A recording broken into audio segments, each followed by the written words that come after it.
Juges, chapitre 16. Samson partit pour Gaza. Il y vit une femme prostituée, et il entra chez elle. On dit aux gens de Gaza, Samson est arrivé ici. Et ils l'environnèrent, et se tinrent en embuscade toute la nuit à la porte de la ville. Ils restèrent tranquilles toute la nuit, disant, Au point du jour, nous le tuerons. Samson demeura couché jusqu'à minuit. Vers minuit, il se leva, et il saisit les battants de la porte de la ville et les 2 poteaux, les arracha avec la barre, les mit sur ses épaules, et les porta sur le sommet de la montagne qui est en face d'Hébron. Après cela, il aima une femme dans la vallée de Sorek. Elle se nommait Délila. Les princes des Philistins montèrent vers elle et lui dirent « Flatte-le, pour savoir d'où lui vient sa grande force et comment nous pourrions nous rendre maîtres de lui. Nous le lierons pour le dompter, et nous te donnerons chacun 1100 sicles d'argent. » Délila dit à Samson, « Dis-moi, je te prie, d'où vient ta grande force, et avec quoi il faudrait te lier pour te dompter ?»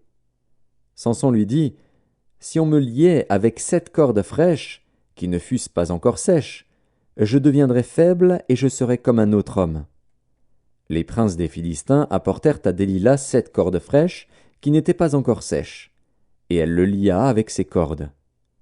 Or des gens se tenaient en embuscade chez elle dans une chambre. Elle lui dit, « Les Philistins sont sur toi, Samson !»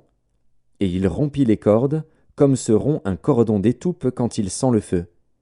Et l'on ne connut point d'où venait sa force. Délila dit à Samson, « Voici, tu t'es joué de moi, tu m'as dit des mensonges. Maintenant, je te prie, indique-moi avec quoi il faut te lier. » Il lui dit, « Si on me liait avec des cordes neuves, dont on ne se fût jamais servi, je deviendrais faible et je serais comme un autre homme. » Délila prit des cordes neuves, avec lesquelles elle le lia. Puis elle lui dit, « Les Philistins sont sur toi, Samson !» Or des gens se tenaient en embuscade dans une chambre, et il rompit comme un fil les cordes qu'il avait au bras. Délila dit à Samson, « Jusqu'à présent tu t'es joué de moi, tu m'as dit des mensonges.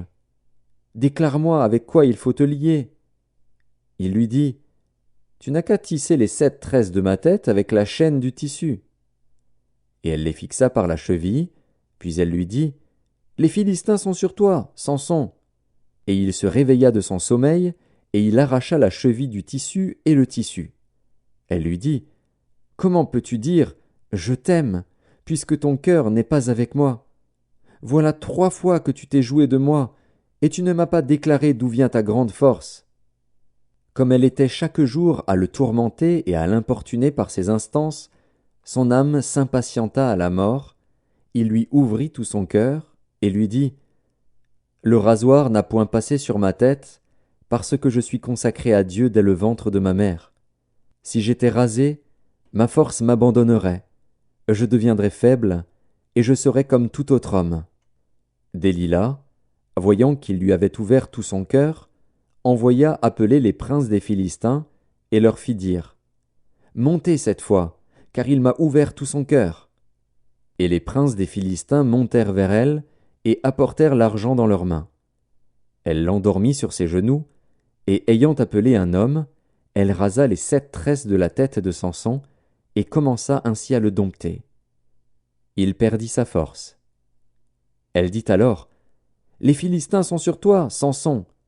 Et il se réveilla de son sommeil et dit, « Je m'en tirerai comme les autres fois, et je me dégagerai. » Il ne savait pas que l'Éternel s'était retiré de lui. Les Philistins le saisirent, et lui crevèrent les yeux. Ils le firent descendre à Gaza, et le lièrent avec des chaînes d'airain. Il tournait la meule dans la prison. Cependant les cheveux de sa tête recommençaient à croître, depuis qu'il avait été rasé. Or les princes des Philistins s'assemblèrent pour offrir un grand sacrifice à Dagon, leur dieu, et pour se réjouir. Ils disaient, « Notre Dieu a livré entre nos mains Samson, notre ennemi. » Et quand le peuple le vit, ils célébrèrent leur Dieu, en disant, « Notre Dieu a livré entre nos mains notre ennemi, celui qui ravageait notre pays et qui multipliait nos morts. » Dans la joie de leur cœur, ils dirent, « qu'on appelle Samson, et qu'il nous divertisse. » Ils firent sortir Samson de la prison, et il joua devant eux. Ils le placèrent entre les colonnes.